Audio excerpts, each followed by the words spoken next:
Yeah. I feel really excited about tonight, I don't know why. But anyway, yeah, this is a lovely tarot. Thank you. Thank you for the two at the back that have been there for so long.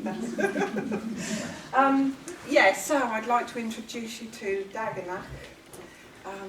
Beautiful name, most unusual. I expect you'll explain that to us, will you? Oh, you might not.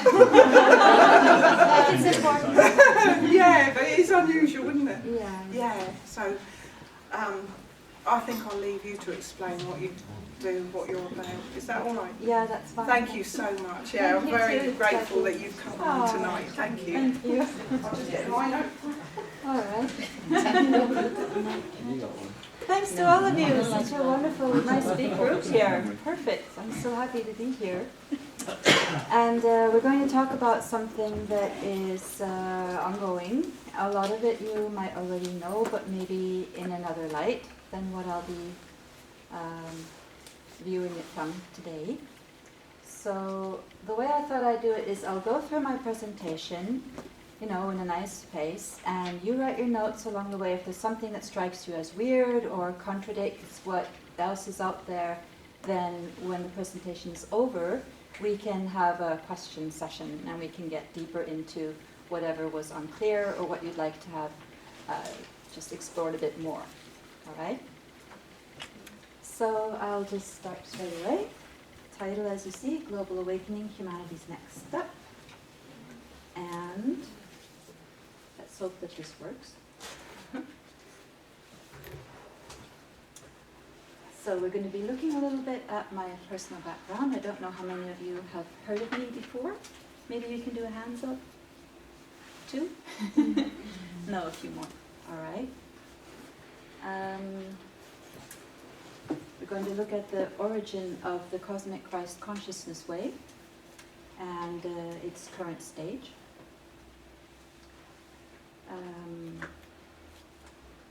Love is not all you need. So what's missing? The only way to exercise free will.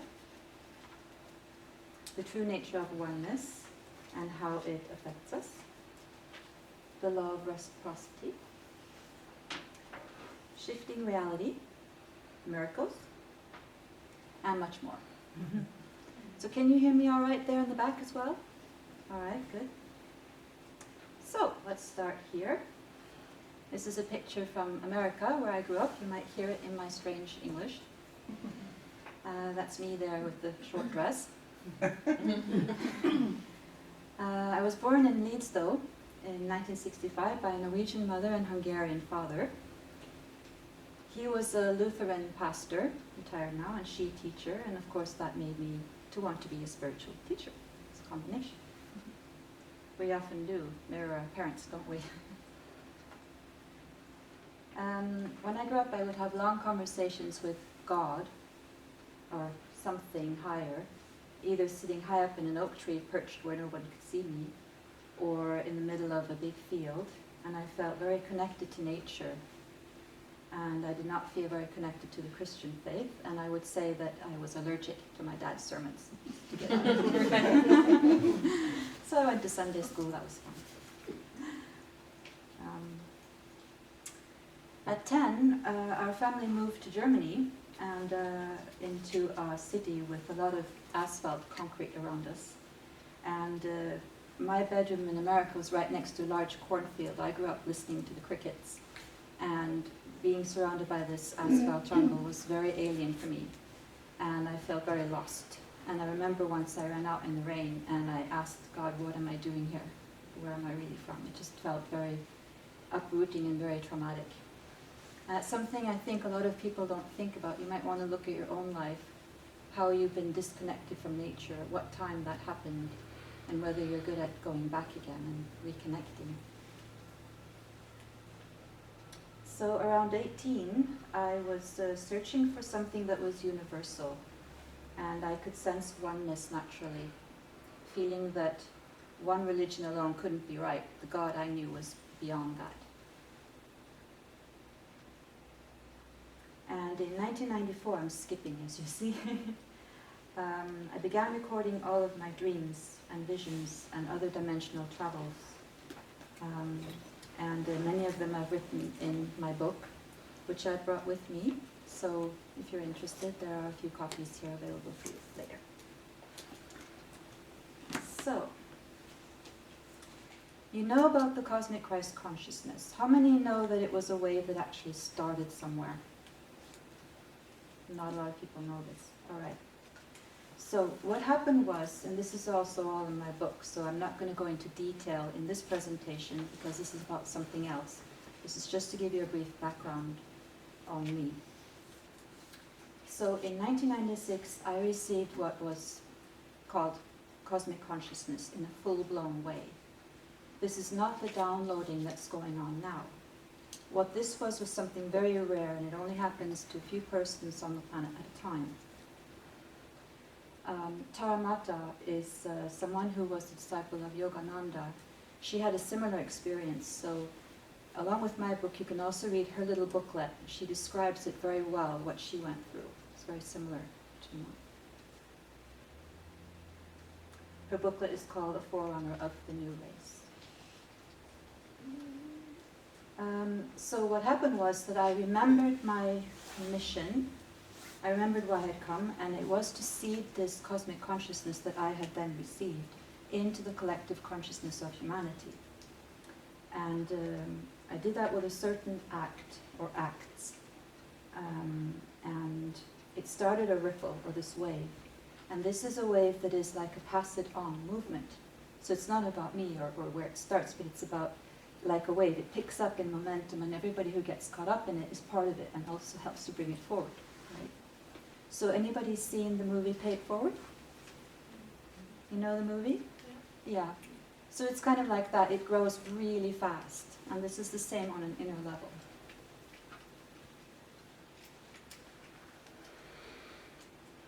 So we can also describe it as chaos theory, where one little butterfly flapping its wings on one side of the world can cause a hurricane or a storm on the other, right? So a quote that I have in my book is, "In order to create order, a little chaos is in order." That's just my quote on chaos theory, because it started a lot of chaos. Anyway, what happened was it started from the cosmic consciousness and went out with a love that was unconditional, obviously, for all of humanity to send this forth. So, as you may know, the heart is 5,000 times more powerful electromagnetically than the brain. So although we need both, and we're only using a small fraction of our brain, the heart is where we can really, really make a difference now, knowing what we know. And the movie The Fifth Element, anybody see that? Yeah. Good, so good. They showed this with Lilu, the female character. She was a supreme being who had come back to Earth. And it was her love that basically saved the world by destroying this evil cloud mass. And this ray of light shoots up from her. So that picture I find is quite good to describe it. And synchronistically, this movie was released in Norway, where I was living at the time and where the cosmic consciousness was downloaded as the light of the more. On my birthday in '97, which was 9 months after this ripple had started. So I found that very interesting synchronistically.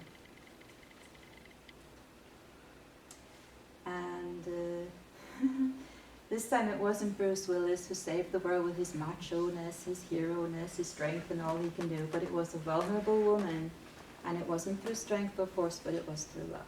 So I'm really glad you know the movie. Good to watch anytime. Okay, so 1111, are those numbers that you're familiar with? Yay! Where did they come from? I'm not going to say I started the 1111, no way, that was here. But something happened in 11/11/2000. So 9 months before this, in March, I received the name Miranda inside me. My name at the time was Linda Britt, okay? And this name, Miranda, was just given to me while I was sitting in my room, not doing anything in particular. And I wondered if it was the name of an author, a book I should read, or a teacher or something. I didn't know. And it just stayed with me. And 9 months later, on 11/11/2000, I was in a group where, to make a long story short, it was birthed through me, and I understood that this was my own name, spiritual name. And it had taken these 9 months to be matured. And I needed the group to bring it through, because it was a name that I was to carry for a certain period of time. And that's why it also has this star to it. That means there's more to it. So first of all, it's a 33 vibration. And 33 is one of the 3 master numbers. There are only 3. 11, the feminine, 22, the masculine, and 33 being the sum of the 2. So 44, 55, other double numbers have meaning, but they're not master numbers, because these belong to what is called a divine triangle, right? So the name Miranda is 33, and it's 11 on the physical, soul plane, and 22 on the physical plane. So it's all 3. And that was why this vibration was key, because it could be that master vibration on several levels at the same time. Okay, so some of the meanings are here. Like, for instance, love offering. That was what this act was back in '96. Light, okay, we know that. Peace, Russian. And mirror. Mirror is the one that I feel was the most appropriate for those years, because I was working and functioning like a mirror, the way we all are, right? But carrying a certain vibration. So, when I became Maitreya Miranda, I was just using Miranda, and I didn't speak about this for 12 years. So I was keeping my true identity silent and just being Miranda, and when people asked why I changed my name, I would just say it was personal reasons, you know. But this was very important for my own experience in this form, because it was very important for me to feel the suppression of not being able to be who I am, because that's what everybody is feeling. Nobody is getting to be who they really are. And that is what's our greatest longing, right? Is to be fully who we really, really are. So that was one reason why I had to keep that silent, for my sake and for being really one with everyone. It's like a kind of a suffering we all had to go through together, and we don't have to anymore. So I was a mirror, mirroring everyone back to themselves, and what I would say is that what you see in me is that which is in you. Right? In Daganac'h, I'm another you. This is oneness. And for me, it felt like being in a boat at sea, because with this consciousness, I felt very free on another level. I felt very spacious, wide, no limits to me. I could be in the physical without being attached to it. I could feel peace inside, even if it was chaotic around me, most of the time, not always. But it was also at the same time like, when you're at sea, you've got 360 degrees of openness around you, and there was no direction, no movement. I think this is another thing that's very common for a lot of people, especially who have been on a spiritual path for many, many years. It ends up being going to the same, different clothing, but a lot of the same topic or theme repeats itself. So we end up going in circles very often without a clear-cut direction. I think that's quite true. So, what happened was in April last year, I was invited to speak at this New Humanity movement in London. And my talk was The Divine Feminine, Birthing the New Humanity. So I was talking more in depth about the way this all was seeded, right? And like I said, there's more in detail in my book. I'm just doing it quickly now. And it was very interesting because, as you see, I was the only woman on this panel. Well, the rest are men, and we're here talking about the divine feminine. So I'm so happy to see so many women here now, because it's about re-empowering ourselves, right? And not in any kind of feministic way, but in just bringing back our own power to be equal and complementary with males. And the male too, your feminine energies need to be, loved forth and expressed within yourselves, because you have that beautiful gentleness. We need to see more of that. So it's not so black and white, male, aggressive, strong, women, nurturing. No, we can be both. So we're becoming more androgynous inside, and that brings us all into more balance. Now, timing, a word that I've coined is omnisynchronicity. It's supposed to mean divine timing. You've had a lot of synchronicities yourselves with 1111, and I'm sure with other numbers, people you meet synchronistically, right? It's fun. Now, if you can imagine that your life is following a thread where you can actually see, not just looking back how it all fits into place, but you can actually see it as it's happening, then you know you're moving in divine timing. And one way to do that is by knowing astrology. And again, I'm not going to go in depth here, but as an astrologer, I could always know what time it was, earthian time, cosmic time. And we being something in between, right? A combination of heaven and earth, spirit in physical form. So on this particular date that I was to talk, Chiron, which is not a planet, they've degraded it to a planetoid or an asteroid, but Chiron is what I call the Christ energy that's also in everyone. So Chiron in your chart will indicate a Christ-like energy you can develop, something very pure, something that's willing to sacrifice itself, something that wants to serve. So somewhere in your chart, if you have an opportunity, look at your Chiron to see, because I think that's going to be really important for you. For me, I have Chiron very close to my natal Saturn, so it's always been about physically actually feeling like a Christ energy. Daughter of a Lutheran pastor, I was, brought up with it, fed teaspoon, too much almost. But also embodying more and more the spirit of what it means. This is a vibration we're talking about now, right? And so on this particular date, Chiron was exactly conjunct my natal Saturn, which can indicate a Christ in a physical form. And at the same time, this is where I should have your pointer.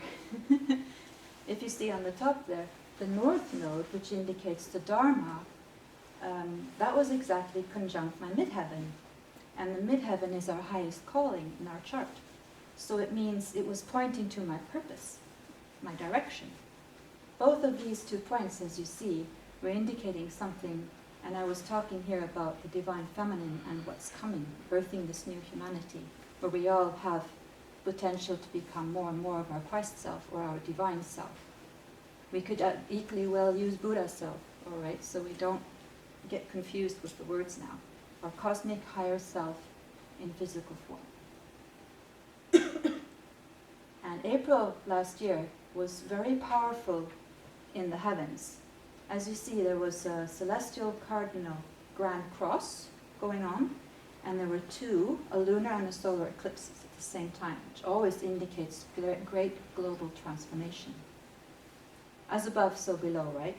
So again, when you know what's going on up there, you'll have an indication of what's going on in the world and in your own personal life. And so for me, coming out and speaking in this way in London was a breakthrough, again, after the last one in 2012, which was when I came forward as Madame Miranda. So it's important here to remember that we all affect the whole, and every action, big or small, will create a ripple.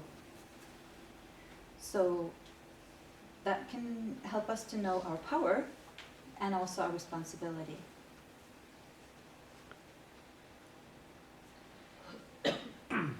Okay, so what happened? Well, at this convention there was another one who was a speaker, and he talked about the Fireburn Doctor. And this is a burn eradication project that he was telling me in private first before I heard him give his actual talk. And he was telling about this ghetto in Alexandria where people are poor. They live basically in cardboard boxes, you know, hundreds of people. And in the winter it gets so cold that they light little fires to keep themselves warm. But as soon as that catches fire, it's like it just spreads so fast. And there are many, many deaths and infants too, every single winter. And it's just heartbreaking. So this project has the ability, it saves lives and stops the actual burn and the pain and the suffering. I have to read this here. And disfigurement from burns using a state-of-the-art process that bypasses the deleterious effects of burns, right, for free, from a distance, within minutes, and with no risk. Wait a minute, from a distance? Yes. Now, there have been 1,162 cases of burns in 50 states of America and 52 countries worldwide so far that have been recorded as part of this project. And what happens is people have a burn, they call this number straight away. I would really recommend everyone to write down this number. Put it on your fridge or save it in your mobile. This is still ongoing. It's totally free. You call, if you've got a burn, it'll be stopped, you know, the pain in minutes. So the idea was people who called in, they had to say how bad the pain was on a scale from 1 to 10. And it would often start with like 9 or 10. And then they call back and it's down to 0, 2, 1, or 0. So that's how they have now documented cases. And all of this is on the Fireburn Doctor website, fireburndoctor.com. So what was the point of this? In addition to the obvious of healing the burns. The project's purpose or intention was to prove the existence of a higher power with a 100% success rate. So we know a lot about energetic healing, but that is not necessarily documented or proven in every single case. This is. So this higher power works every time. Now imagine if this was known globally. We're working on it. And for me, this was the direction that I was waiting for. Something divine that worked and was real. Everybody got that number? So I like to make these little picture quotes and post them on Facebook. Authenticity. Few things I admire more than authenticity. Give me raw, brutal honesty over sweet, fake pretension any day. And what I mean to say by that is I really prefer the hardcore truth, even if it hurts, rather than something that is looking fascinating, colorful, sweet, but it's not true. It's illusory. And I think that discernment is something also people should be a bit more aware of in the current awakening going on. A lot of things can look very colorful and fascinating, but if you stay with it for a while, you'll find it might not be as fulfilling as it promises. So then it's better to get the hardcore truth. Even if it hurts, at least it's real. So I hope you're ready. I have a lot of, what can we call it, zingers I'll be sharing with you today. So, first of all, the cosmic Christ consciousness wave has now been moving throughout the world since 1996. That's 18 years, over and over. We've all been feeling it, contributing to it, feeling it, noticing the ebb and flow of it, the pain as well as the bliss. So that is still ongoing. However, it has gained in its momentum and strength and power, but just like the nature of any wave, it is no longer expanding, but it's moving onto itself again, contracting. Imagine a wave on a beach. It moves out and it moves back again. This is very important to know. This is why continued ascension is wrong. Imagine the way the planets are, all right? We've got the sun in the center, Mercury, Venus, Earth with moon, Mars, Jupiter, and then comes Saturn. So if we're moving in a spiritual sense towards embodying more and more of our divine self, including Uranus, Neptune, and Pluto, right? The outer planets, then after the Jupiter awakening, the spreading, the seeding, the love, then we move on to Saturn. It's like, okay, hold on, we have to pull in the reins a little bit now and see what's actually happening. It's like taking a little time out and a reality check, putting our finger on the ground. This is the stage where we're at now. So many people are, does it say here? Spaced out, yeah.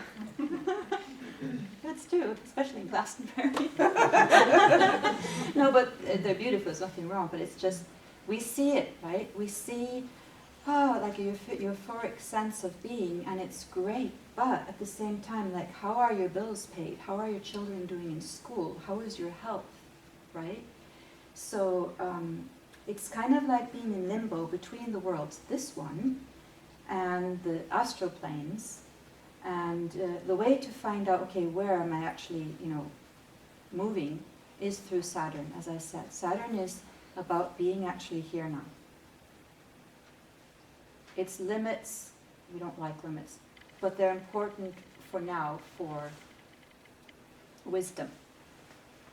Bringing in wisdom, experience, and just common sense, along with a lot of the cosmic that's coming that is very ethereal and beautiful, but it's got to have good solid earth, right? If the earth isn't solid, then it won't take.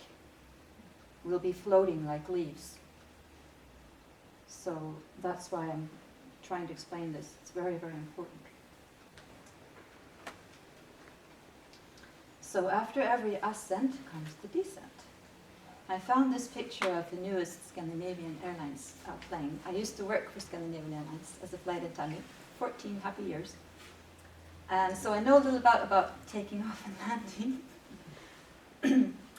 And I like to use this also as an image of the way our collective consciousness has been lifted from a very mundane third-dimensional consciousness, which we could say is like being on ground level. And then we've moved up through the clouds, which is the illusory astral planes, and we move on to the clear sky above, which is the spiritual realms. So I'm sure everyone here has had experiences of being also in the pure states, not just the astral planes, obviously. I'm sure of it. But the thing is, being in the clearest sky state is not something that a lot of us can hold on to in a permanent way. So we'll be going a lot through these astral planes, and then down here again, and up again. So this is our movement. It's continuous. And what I want to use this picture to explain is that as far as the collective ascension goes, we've gone up as far as we shall. We're not going to go on and on, up and away, because then we'll lose complete ground contact. Where are we going to go? And I love the way Hollywood often is very synchronistic with their movies. So how many have seen Gravity with Sandra Bullock? Okay, well, I'm not going to say anything except it's about gravity because they're in space, so it's anti-gravity. And they're struggling to get home. And the end has a very beautiful scene where she's just so grateful to be able to touch land after having been flying out there. So you can imagine what that means, that connection that we have. We should be so grateful for the gravity to actually be able to be here and not be just flying in orbit, through space with no purpose, no direction. And that's what I also mean about the ascension now collectively. It's not about ascending, it's about bringing that sky, that clear, limitless state into ourself and embodying it here. So it's descending. It's bringing that down. Big difference. And another way to look at it is, if you imagine our beautiful Earth itself, 95% of the oceans are still unexplored. 95% is unexplored. Doesn't that blow you away? What does that say about us? How much do we use of our brain? They say between 7 and 10%. So that's another image of, well, hang on, instead of going out there somewhere, how about the fascinating inner life? Our own inner mind, our own inner state, and our own planet and home. So I'm flipping it around, as you see.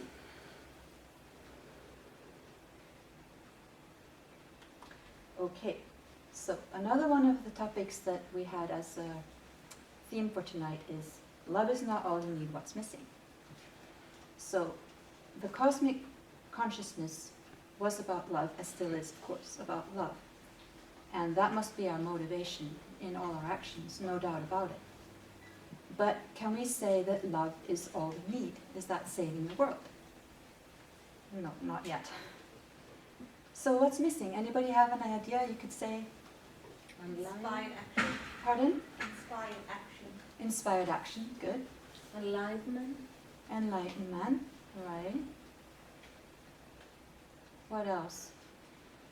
If we're thinking on a practical way now, what we as a humanity can Tolerance, compromising. do. Tolerance, compromising, Knowledge. yeah. Knowledge, Purpose. purpose. How about getting more practical? Those are all right, by all means. Okay, I'll give you a couple of examples. You see where I'm going with this. What if we have free energy? That would be a big start, wouldn't it? We know we have it, actually. It's just being withheld, right? So Nikola Tesla says, electric power is everywhere present in unlimited quantities and can drive the world's machinery without the need for coal, oil, gas, or any other of the common fuels. That would change the world, wouldn't it? But unfortunately, we're not there yet. We are currently burning up our planet using precisely these fossil fuels. Something that is actually called the misuse of fire. The original fire that was given to humans. We're abusing. So what else? How about all of these humanitarian organizations? They're doing a lot of good, right? You know I'm fishing. Actually, all of these here, well known, are government-run humanitarian organizations. And as you see, the money often goes to the governments. Because if not, then with all the years we've been doing this, why don't we see a bigger change? Yeah. It's obvious. It's so clear, it's in your face. There's no big change happening where it's needed. Why? Well, the picture says it all. I love that picture. I mean, I don't love the picture, I hate the picture, but I love how clear it shows the reality. So evil, greed and corruption. Absolutely. It's very predominant. So how about healthcare? If we're all happy, healthy, what then? Well, a lot of the traditional doctors unfortunately give up very often. Or they don't know, they're baffled, they don't know what to do with all of these so-called new illnesses like ADHD. I don't have ADHD. Oh, look, there's a squirrel. Or all of the other ones, they just give them labels, but they don't really know what they're dealing with. And a lot of it is our soul not being able to express itself. And so it comes out in all kinds of altered ways. It can be a hyper-intelligence that's just not grounded enough. Or it can be spacing out because one is actually more in another world than physically present. And the doctors think that you have a concentration disorder. So again, they're baffled. And also what they find out is the solution is just to, pump us full of pills or whatever. And that's where they get a lot of their business. Because they have contracts with these pharmaceutical companies, so they get more in their pocket. Back to greed, like you were saying. Okay, then how about a vegan diet? A lot of vegans swear that that is the way to save the world. And yeah, they're onto it, absolutely. When we can look at animals and not be eating them anymore, and this is said without any kind of judgment, if you like your chicken, your steak, But on the whole, we're speaking now of what we can do basically to change the whole world, right? So I'm not pointing to any individual persons now. A vegan diet will absolutely help to bring back balance, not just to the animals, but the whole ecosystem. However, for now, we are still dealing with a lot of GMO-modified foods, so even that is very difficult.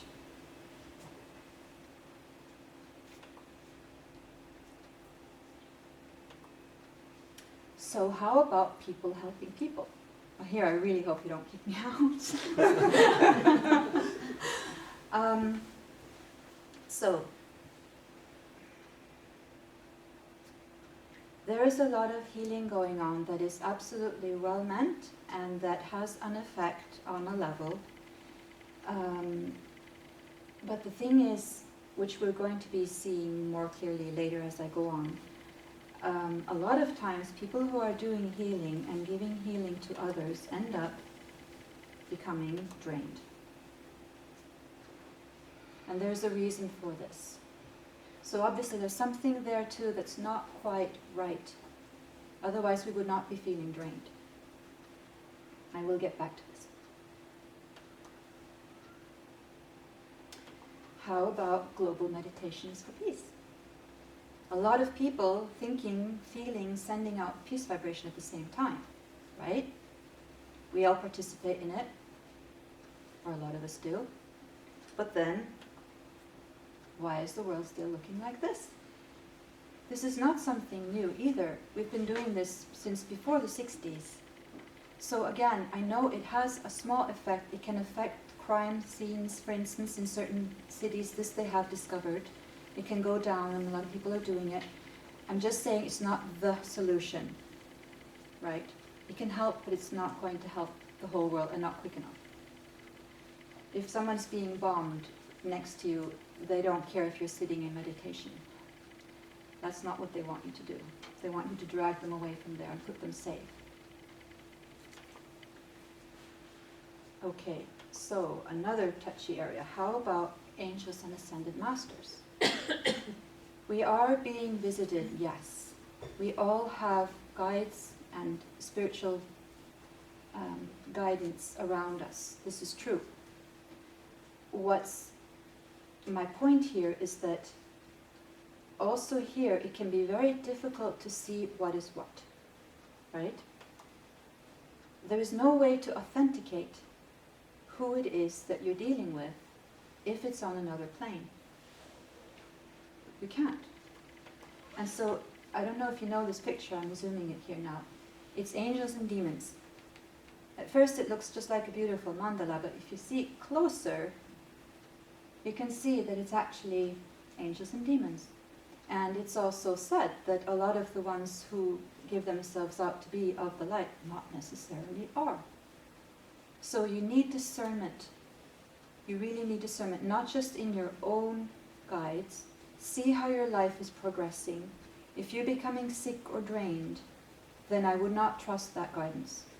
Because any true guidance will want the best for you. It will be pushing you along.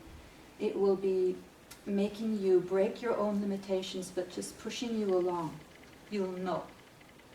Right? And also in teachers, if they claim to be channeling ascended masters and their life is not in balance, walk away.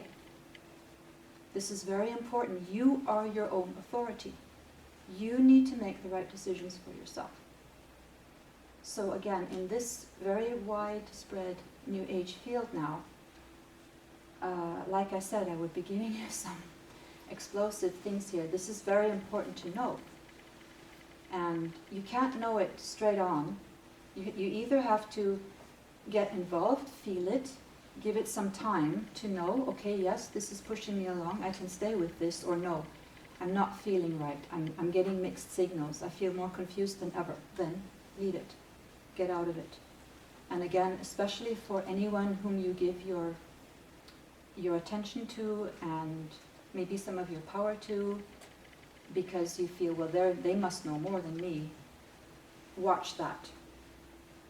Okay? Use discernment. Feel it.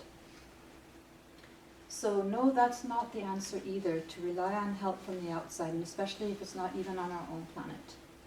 That's for personal comfort, your personal progression. But we have a lot of masters embodied, actually, if you can look and find them.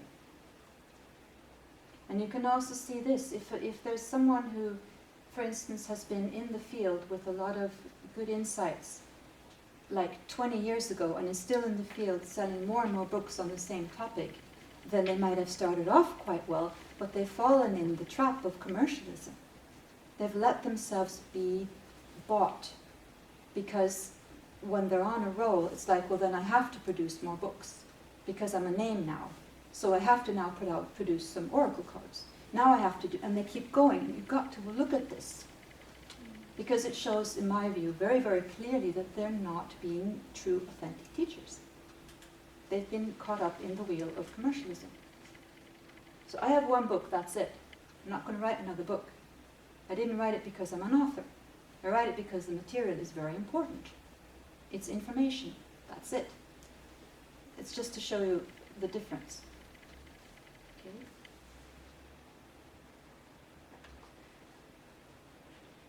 How about, right, so we've come to the list here now.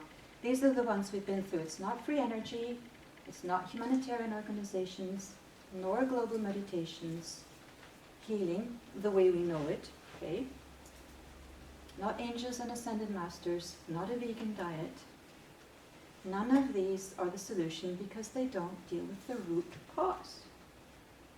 The root cause. Taking care of the root cause is the only solution.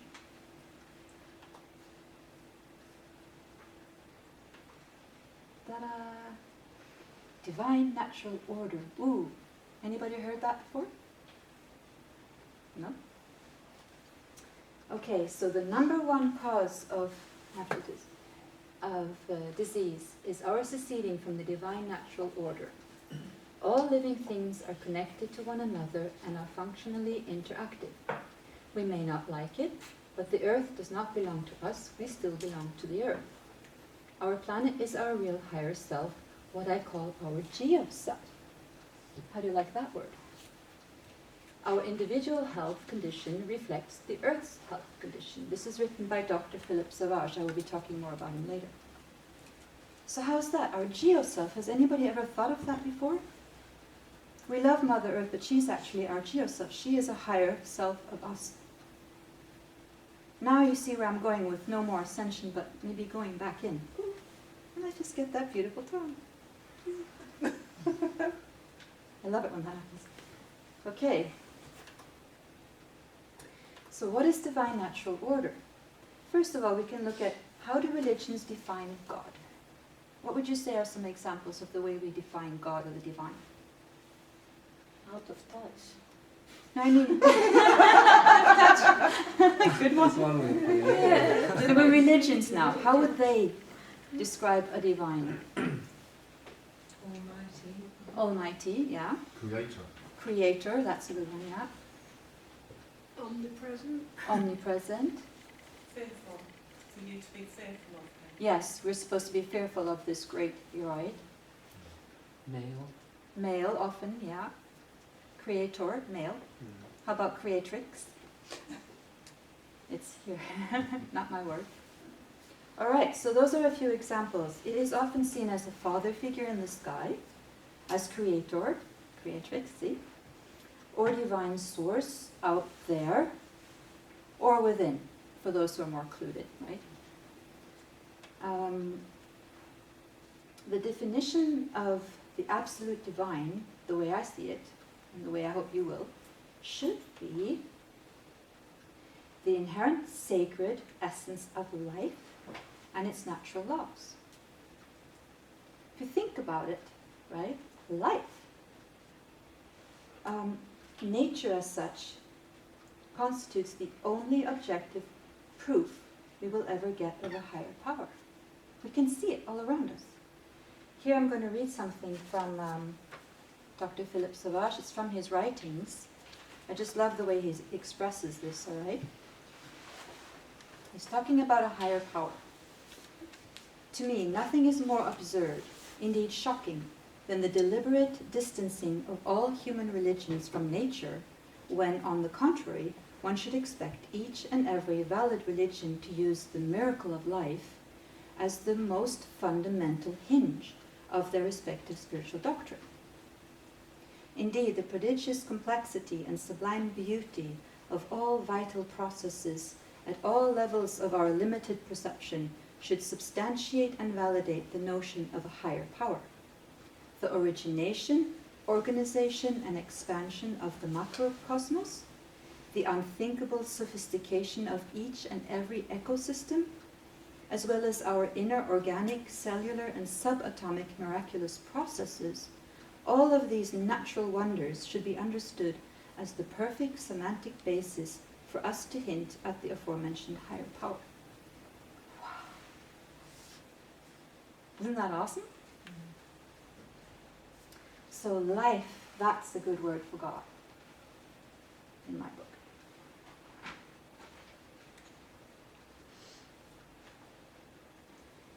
Anything that abides to the divine natural order is righteous. Anything that deviates or opposes it is not, period. So in other words, if we're pro-life, if we take care of life, we're following divine natural order. Anything that is not in favor of life is logically against it. This is where our cause comes in, because we have seceded from that, from taking care of life. So, Druidic medicine is something that Dr. Philippe Sauvage, he has, and he comes from an unbroken line, matriarchal line, going all the way back to Hyperborea, right? So what he's bringing through is something that is uncontaminated. I'm sure you know of a lot of other shamanic and indigenous traditions, right? But unfortunately, over the millennia, most of these have been corrupted because of white man powers coming in and, tampering with it or changing it. His Celtic Druidic line, all the way back to Hyperborea, as I said, has not been tampered with because it's oral. It's never ever been touched, so it's pure, still. And what I'm sharing here is what he says about the purpose of Druidic medicine, which is this subliminal technology. Okay, it's not a medicine you eat, it's a subliminal technology. And he says, the best, if not the only way, to give back to God what already belongs to God is to help rescue the divine natural order, which is the very purpose of Druidic medicine. Not to heal people by natural means, but to heal nature by means of people themselves.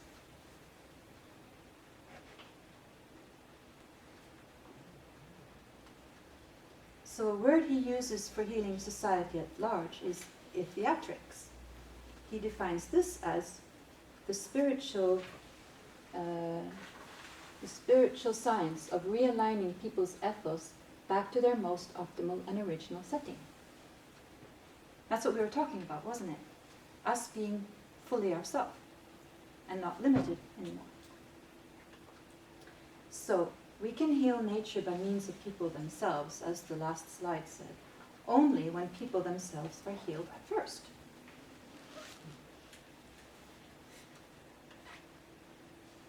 Healer, heal thyself, right? That's unfortunately not possible, not fully, because our ability to self-heal has been blocked, our regenerating DNA frozen, and we are in effect subhuman in the sense that we are not fully ourselves. We only use less than 10% of our brain capacity and far, far, far from our full potential. So again, you can see the topic of my talk in April last year being Birthing the New Humanity. This is all about the new species that we are on the brink of becoming. Okay? Ourselves. Fully. So, people have become consumerist biocriminals. This is just to phrase it, really black and white now. Taking from Mother Earth rather than taking care of her as bio guardians. Right? If you think about it, everything that we have comes from Mother Earth. Money, like paper, it's from trees. We've cut down her trees. Did she give us permission to do that? No. How about coins? It's metal. It's from her body. Oil. That's why when he talks about the sicknesses we have being directly related to her, it's because we're like stealing her blood. We get Alzheimer's. We pollute her air, we get cancer, lung cancer. We are directly related to Mother Earth. So we're doing it to her and to ourselves. It's very simple to see. Okay, so rather than being cut off from nature, we have to plug back in. So, I also mentioned the only way to exercise free will. If you think about it, divine service is our life purpose.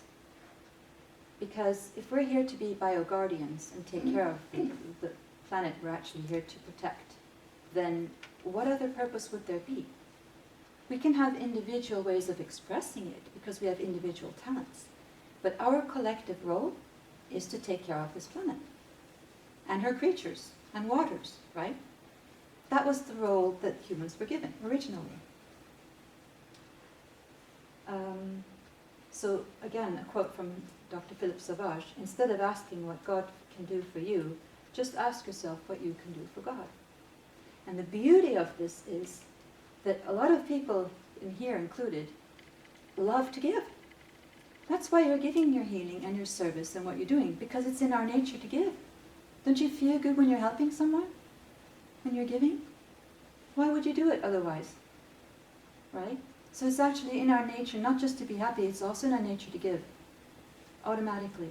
The very first thing I did when I had this cosmic consciousness, of course I remembered I had come to do it, but it was like, oh yes, I couldn't wait. I just started straight away. So anyone reading the book will see the days that followed. I didn't sleep for 5 days. You know, it's just straight away. It's instant. So our free will, first, yeah, the purpose of life is a life of purpose. Robert Byrne. I think that's a nice quote as well.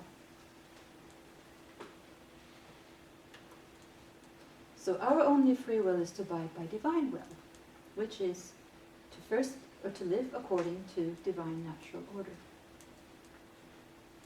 This will bring us in the flow as well, obviously. Natural versus unnatural living. Now, this has nothing to do with religion, faith, cosmic consciousness, personal inclination, cultural background, gender, age, or any other condition. This is logical and true for all life. You can see that. I'm so glad you're nodding. So you understand this is logical. It's universal for us all. Now, this other clue too, the true nature of oneness and how it affects us. In the New Age movement, there's a lot of talk of oneness, which makes me really happy. But even here too, it's often misunderstood. Many people believe that the oneness they talk about is oneness with the like-minded people, the ones that they find they resonate with. Oh, we're one. But that's just part of it, right? We're one with everything. So you're just as much one with the ones you're not liking. It's just a matter of the way it is. It's for better or for worse. Now what I want to share with you is something you can find on YouTube. If you go to my YouTube channel, you'll find it there on my likes. But you can also just search for it on YouTube. It's called How Wolves Change Rivers. This is a short video, just 5 minutes 33, I think. And it's made by Sustainable Human. What they showed is in 1995 in Yellowstone Park, they reintroduced more wolves. And what happened was that the first thing these wolves did was that they attacked a few of the deer and killed them, right? That's their nature. But then by doing so, they changed the behavior of the deer. They were grazing, right? A lot of places where they had been grazing, the grass, the vegetation had become dried up, eaten up, right? So by chasing them up where they were now hiding away from them and not being down in the low levels, the vegetation started to return. And when the vegetation started to return, field mice, squirrels, other animals started to return, badgers, right? And when they started to return, so came the eagles and the birds. And the trees started to grow. And when the trees grew, then bears came back because all of a sudden there were berries and there were, there was food for them. So in addition to all of the changes with the animals, it actually also changed the rivers because the vegetation along the banks grew and the water changed and became more stable. So just by introducing a few wolves, all of that happened. That is so beautiful. For me, that is a very good image of what we're talking about right now. If a few wolves, humans, start, and some already have, okay, to be reintroduced in nature and live naturally the way they're meant to, this creates an incredible ripple on all levels around us. So I hope you can see the parallel I'm trying to make here now. We can change the world. Definition of an ecosystem: a biological community of interacting organisms and their physical environment. Now, the true ecosystem of life includes the divine as well as humans, and could be called, this is just my word, right, a cosmo-homo-geo system. You get it? Spirit, man, earth. The result being a natural homeostasis, balance. So when humans are cut off from nature unnaturally, they upset the entire system. You see how logical this is, right? I'm so glad. So, now we're going to talk about the law of reciprocity. And this is where I have to do well in explaining it. When we give away energy, first of all, energy does not heal in and of itself. There's a higher power behind the energy that's doing it. Okay? Energy is, everything is energy. It doesn't heal. This is energy. Okay? Just so we got that clear. Now, when we give energy in a healing to someone, and let's say we do it continuously, then we're giving that energy to the person, and we might end up being drained because it's like this image of a sink where we can use the illustration of water where you pour water down the sink. It goes through the drain system, it disappears, and it's not returned to you. Okay? This is why free healing is even worse. Because if you give healing and you receive something in return, at least there's an exchange. You understand what I mean by that? There's an exchange in the form of you getting energy back in the form of money. You're paid for your services, okay? So there's a better balance in that. Free healing, you're giving energy away, you don't know where it's going, you will be drained sooner or later. This is just a matter of fact. With the law of reciprocity, I'm talking about an equal exchange, right? If you imagine you can give and receive to the divine. Here I've used the fountain as a symbol for the divine, right? Fountain of youth, right? The eternal fountain. Imagine if you can give back to Mother Earth, you give back to something that's divine with whatever you have, your money that's been taken from us anyway. You give back to that, you receive the flow in return from the divine as well.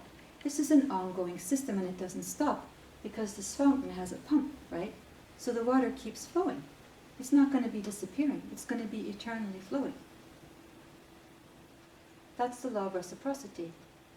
When you give to the divine, rather than somewhere where it just disappears, it will be returned to you because the divine has that self-regenerating ability. And it can help you to regenerate yourself. It's like, again, in astrology, this would be, if people are drained, then an astrologer will look, well, where is the sun? Because the sun is our essence in a horoscope. So if your sun is somehow being blocked or you're not being able to express your sun, you will be drained. You will be feeling emptied more and more and tired. So the sun is very important. That's where we regenerate, astrologically speaking. So that's a parallel here to giving to the fountain, the divine, we receive. continues.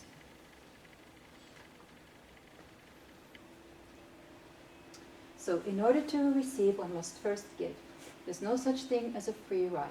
The law of reciprocity applies every time. Okay. Give to God what belongs to God, and give to Mother Earth what belongs to Mother Earth. This is just a spin on something in a big book. You might know. Render unto Caesar. Pardon? Render unto Caesar what belongs to Caesar. Yes, exactly. Now, Catharsis is a non-profit organization that handles earth and life-saving projects like the Fireburn Doctor we were just talking about. That's free, by the way. Globally, that's free. They take care of endangered species, orphan children, indigenous peoples, work for clean air and water projects, urban green schools, in other words, schools in the middle of big, big cities where children are not close to nature, right, so they get to be near nature, and Imago. And very briefly, just to tell you, Imago is something extremely exciting. It's a project where people can receive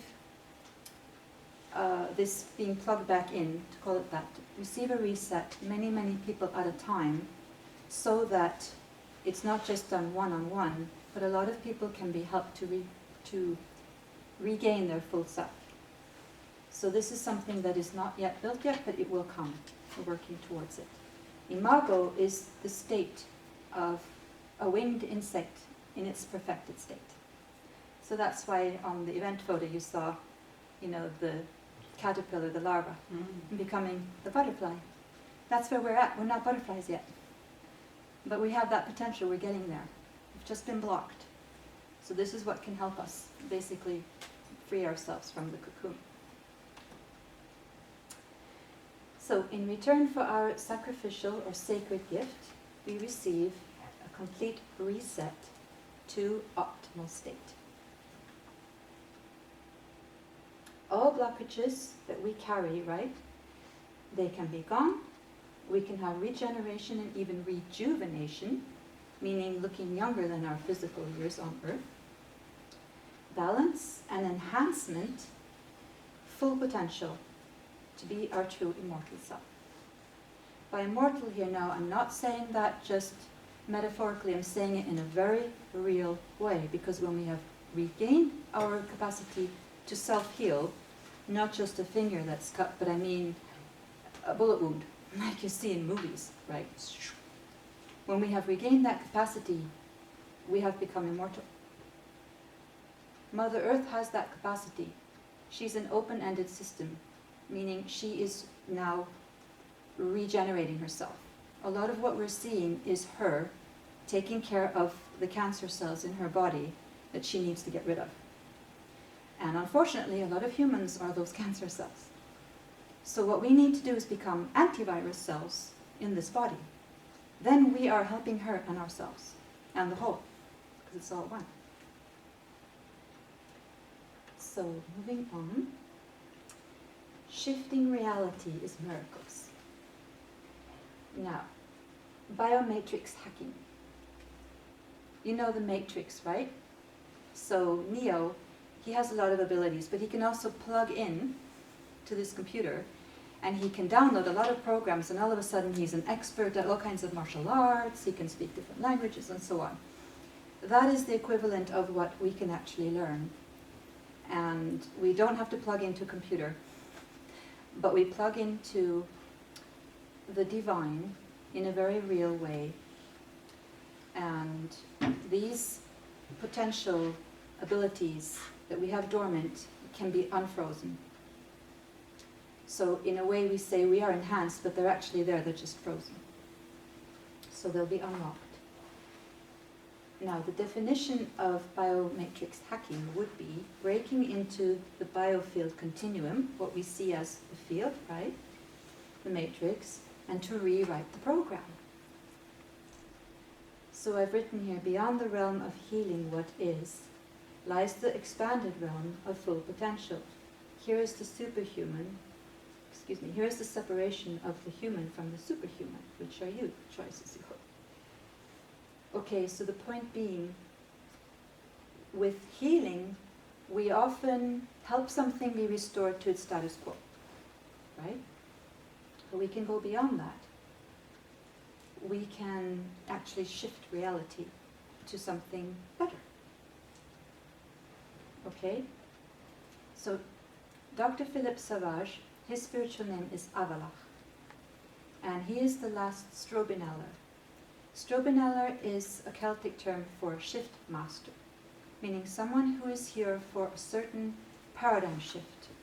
And there have been others before, at different times on Earth, right? So he's not just the only one in his Celtic Druidic tradition. He is the last one for everyone. Now, and again, I want to emphasize this has nothing to do with religion. We're talking about certain skills, certain natural skills that are inherent in his family line that have been kept pure, that he will then reawaken in us because we've got the same ones. All right? So again, back to this not being about religion. He calls himself a spiritual scientist. He's also a paleontologist. Very, very well-read and known. Where is he? He is in Europe, yes. So there's a lot to say about him. I'm going to give you the websites later so you can absolutely look more in depth. This is a presentation, and as I said, it's such a big field, so I'm touching upon a little bit at a time, and then we'll look at your questions later. Okay, I met him in July. I heard about him in April from the Fibrin Doctor talk, remember? So since April now I've been connected with Avala. My name Daganac'h, as you know, is also Celtic Druidic. It was what I received when I became myself. Not yet fully, on my way, but my original name. All right. So Miranda, that name I felt was being this mirror, like I said, for a certain point of time, until the time came when I had come to this step where I could reclaim why I'm here and my true name. If any of you know Norse runes, it's similar to Daganac'h, which is the rune of light, dawn, and day. It also means dragon. And this was a seafaring people at the time.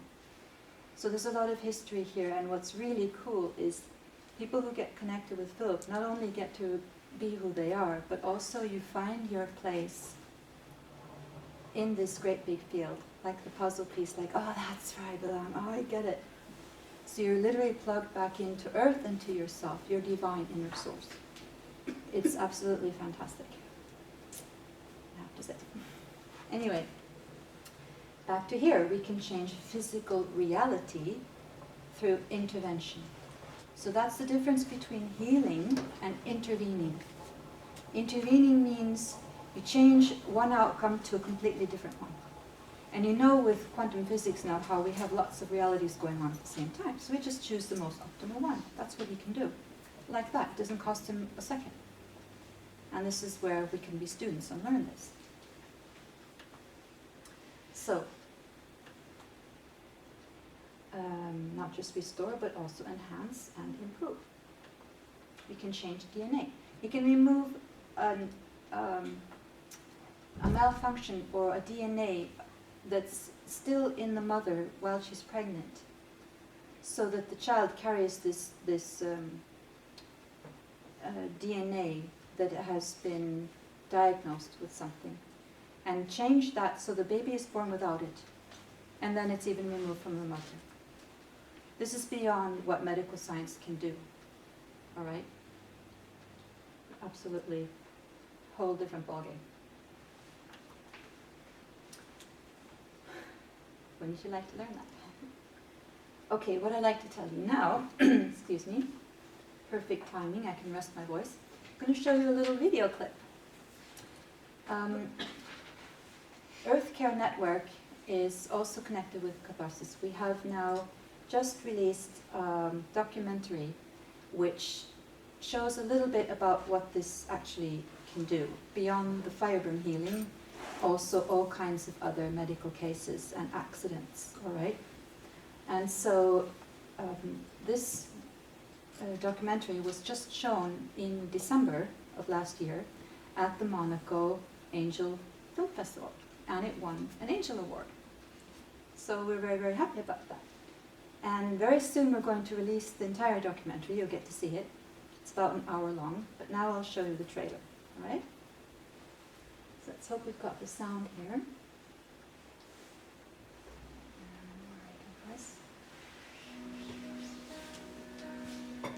It's almost like pink and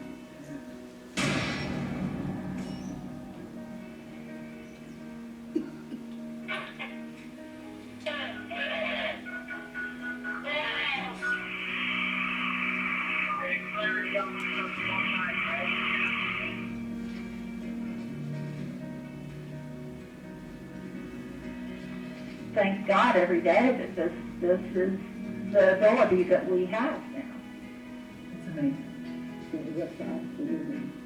All pain is gone. Thank you very, very much. So I don't know how you do it, but I really appreciate it. My theory on how it works? Yeah, I have not a clue. I mean, you tell me how quantum entanglement works. I don't know.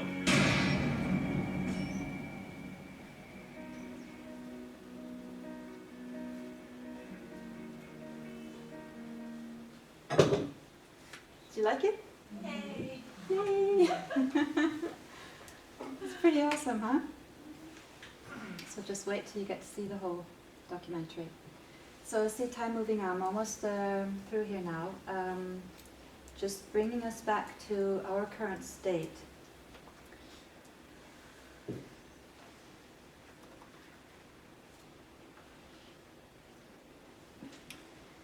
Our grim current reality.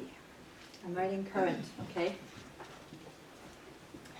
We have failed the test as far as taking care of the earth is concerned, that test, right? Because this is obviously not the future that we would want for our children or grandchildren.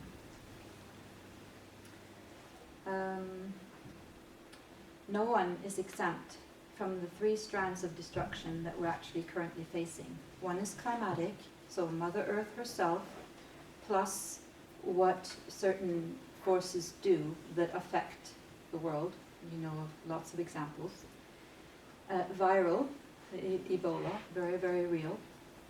And geopolitical. So again, it doesn't matter how enlightened we are, how tolerant, how loving, we are facing this on a collective level, and we need to be aware of it. Gandhi says, non-cooperation with evil is as much a duty as is cooperation with good. So, in other words, everything we do and omit to do affects the whole. What do they say? The road to hell is paved with good intentions. So, you have been awakened now, and it's time to get out of bed. Enough dreaming, time to act. This is it. This is down to, again, Saturn now. We've got the vision of Jupiter. We have the vision. We know what we need to know. We actually need to come back to physical, hands-on, taking care of things. We're all responsible. So from that grim reality, our miraculous yet very real potential, I love this picture, is rather than being destructive cancer cells, remember I said, we can become antivirus cells, healing agents. Gaiatricians and warshops. That's what Philip calls female and male bioguardians. Isn't that beautiful? Gaiatrician, warshop. Warshop's right here. It has nothing to do with war. It's etymologically explained if you look into his readings. Warshop. Bioguardians of Mother Earth. Fulfilling our life purpose and rescuing the divine natural order. We can create a new global wave of healing with 8 million people in just 1 year. He says in one of his interviews, I just happen to have a key. I pass it to you, you pass it on. So for me, when I heard about this, I knew this is it. Having myself been part of an inward seeding of a new wave that's caught on, where everybody's taking part. This is where we're going from now, where everybody is actually consciously taking part. It's an upgrade. The very same wave, but now we're going to do it together, action. And it can go really, really fast. So get on board and spread the word. So, summary. It's divine, it works, and it's real. We can shift reality now. Forget ascension, what I mean with that term, right? On and on and on. Get back to nature, the divine feminine, and our higher geo-self. We are one with Mother as well as Father. Health, balance, regeneration, and full potential on an individual level creates the same on a global level and beyond, actually, which in effect is the way out, humanity's next step. So here are the links you can write down before I move to the last slide. This is psproof.com, that's PS for Philip Savage. His Celtic name is also Philip Guez in his tradition. Tulia.org, it's another of his websites. Quite a lot of his written articles are there. And fireburndoctor.com. And as far as the Fireburn Doctor number is concerned, please share that with people you know and love, all right? It can save lives. So, thank you very much. Here's my website, and I have this book available. Thank you.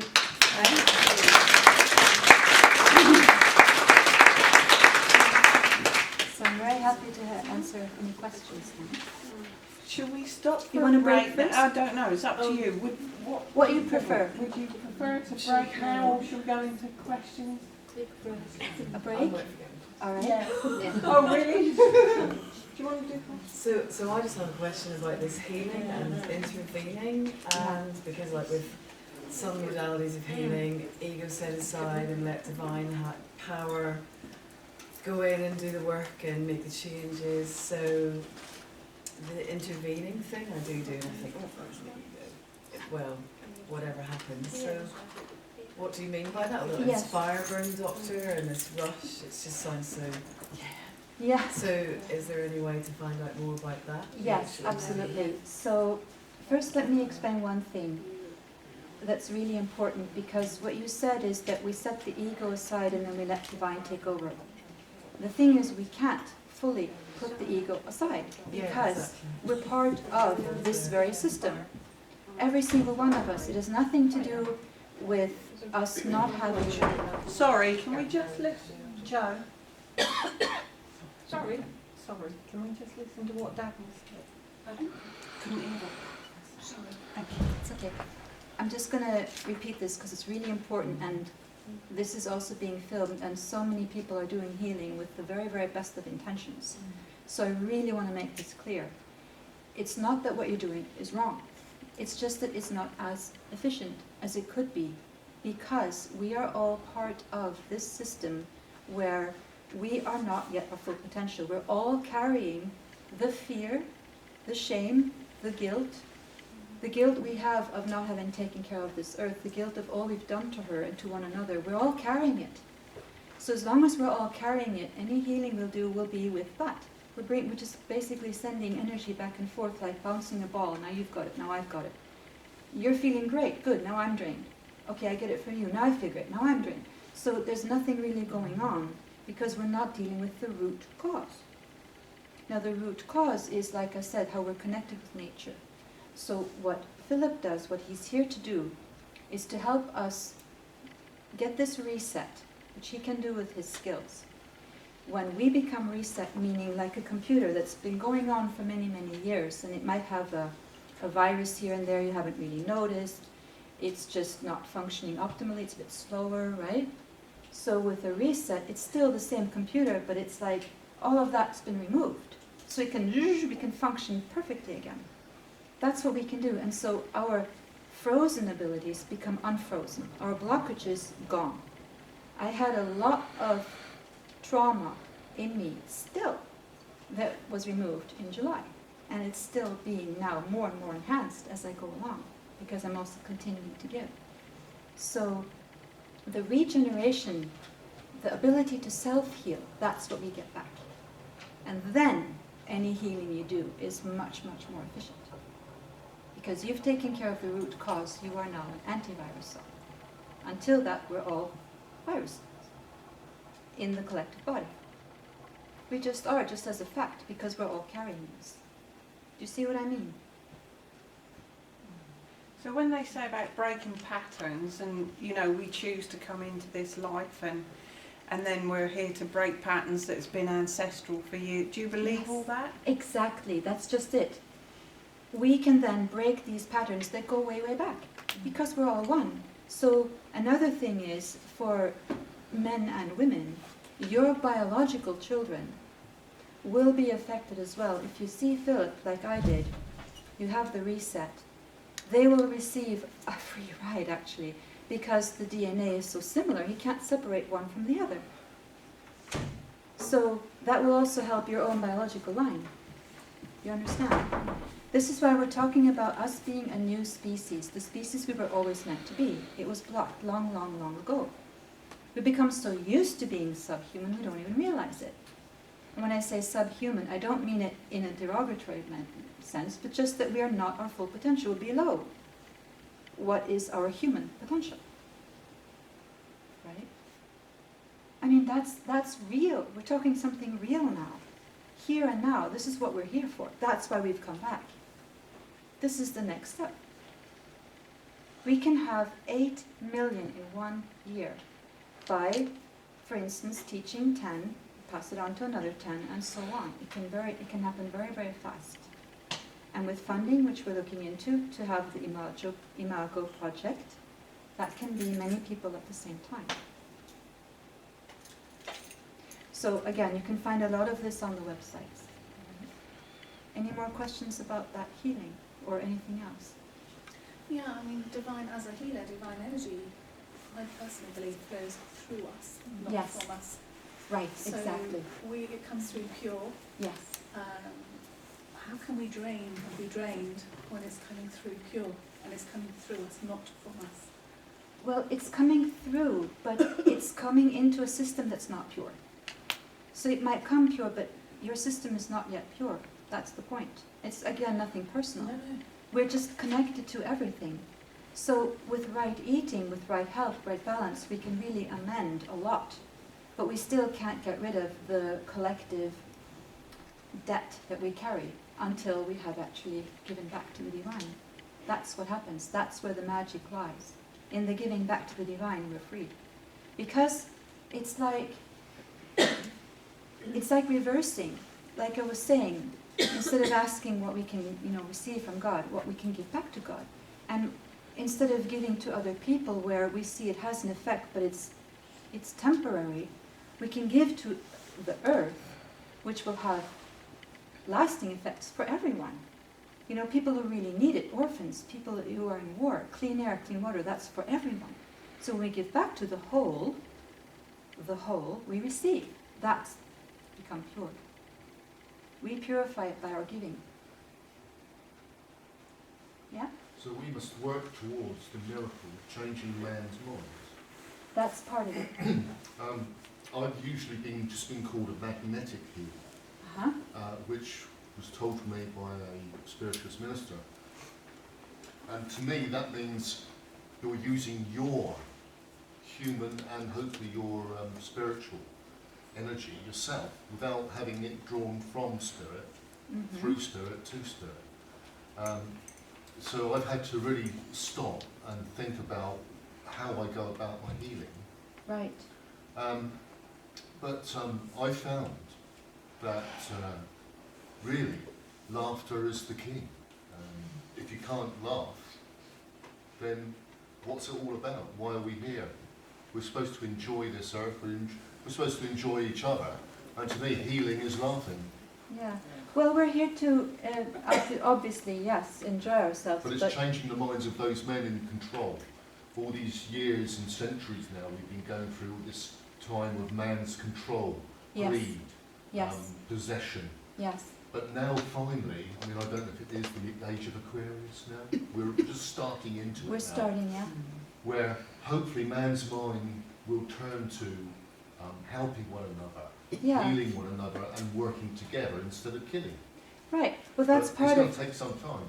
Well, yeah, but it doesn't have to. Mm. It can go much quicker than currently.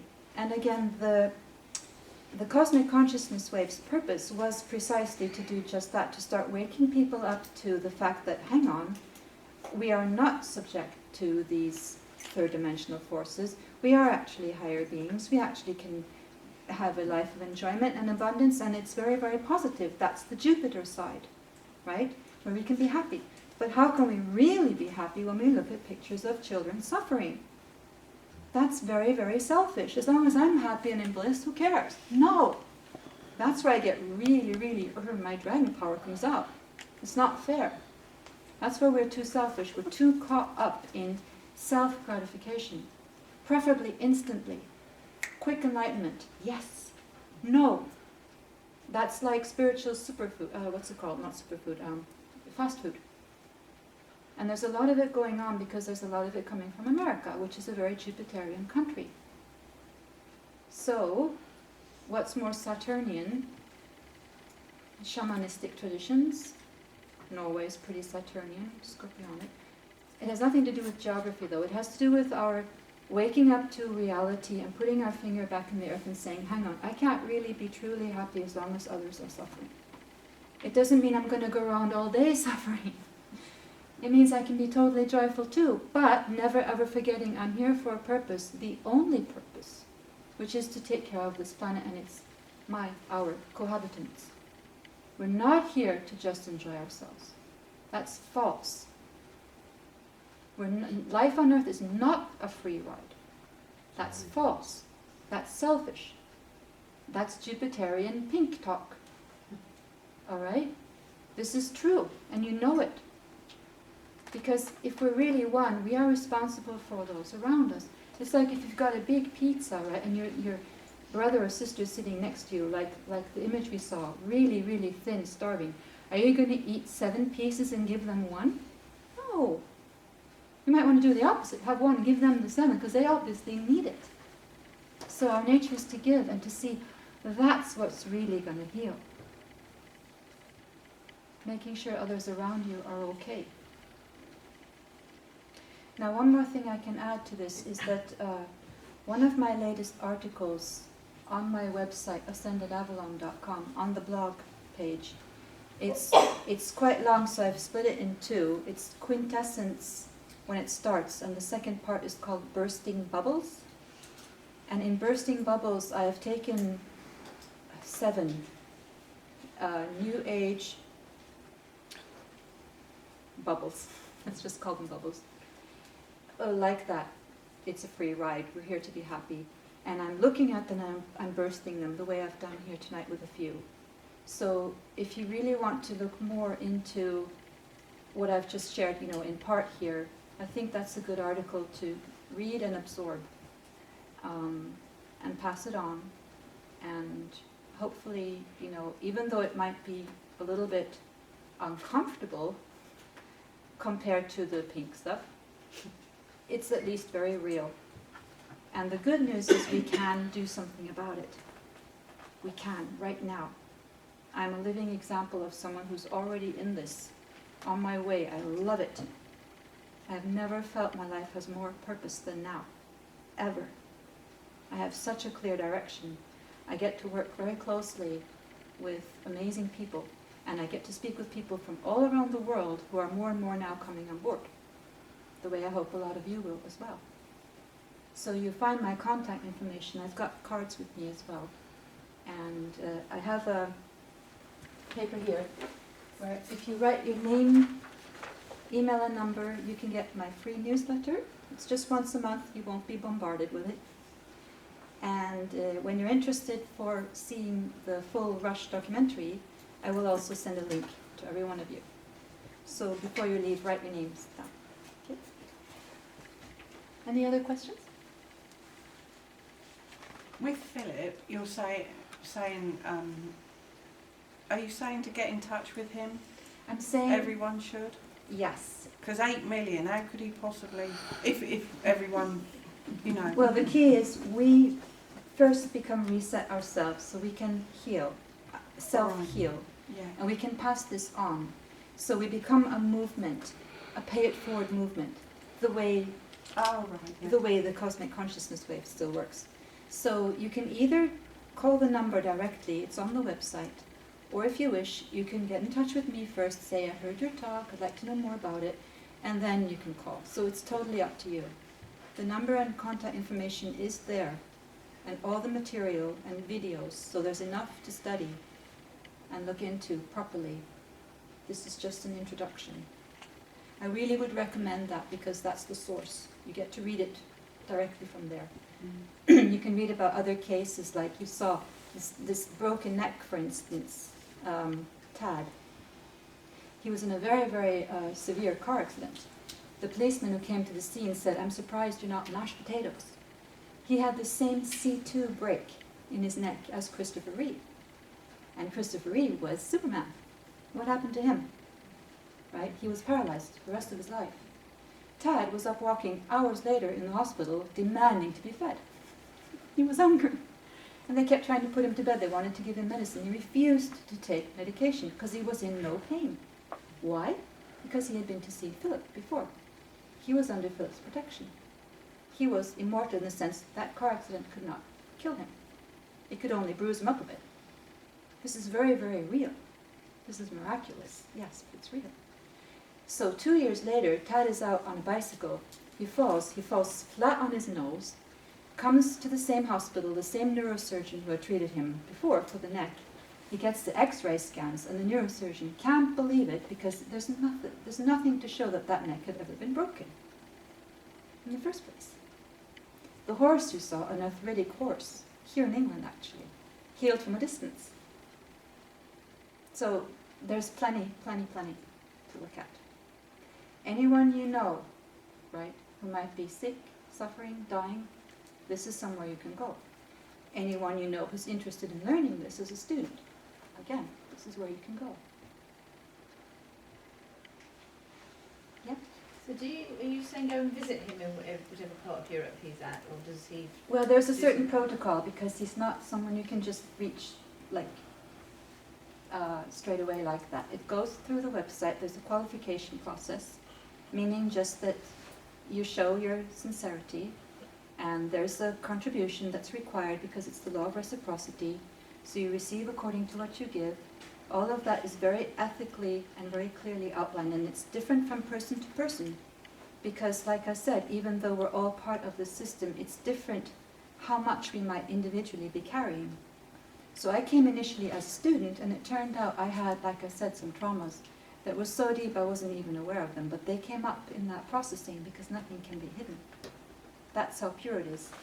So I ended up being student/health contract. All right?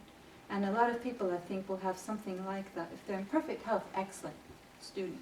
But a lot of people might have something that's considered an imbalance. So that will be adjusted individually. And you meet Philip himself one-on-one. But this is something that's, in the future, not necessarily going to be in person, because we're going to be so many, and he can do this from a distance, right? So, again, the sooner people now really wake up to this, the better for everyone. It's a unique opportunity, and the sooner we are all healed, the sooner we're helping the rest of the world. Yeah? Someone had a question? No? Is that it? How does it work? And does he send healing then? No, I can't get into the how of it. That's going to take too long, and it's something that we can learn, but it's not overnight. It's a gradual process, and it's inwardly. It's like we unlock more and more, right, of our potential. That's one way to say it. Yeah. Okay, well, thanks again so much for your interest. Yeah. Thank you.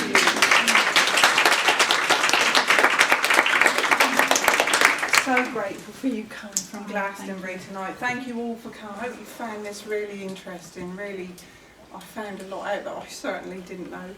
So yeah, thank you very much. Next week we've got... Oh, I know, it's Sandra Hilawi. Yeah, she does emo trance. I don't know if you've heard of that. That's energy in motion. It's an EFT. EFT. It's a progressive. Yeah, so it's stress techniques, an easy stress technique. But yeah, you've heard of emo trance. I'd be interested to know what. Yeah, so that's next week. Thank you again for coming along. Help yourself to the drinks if you want.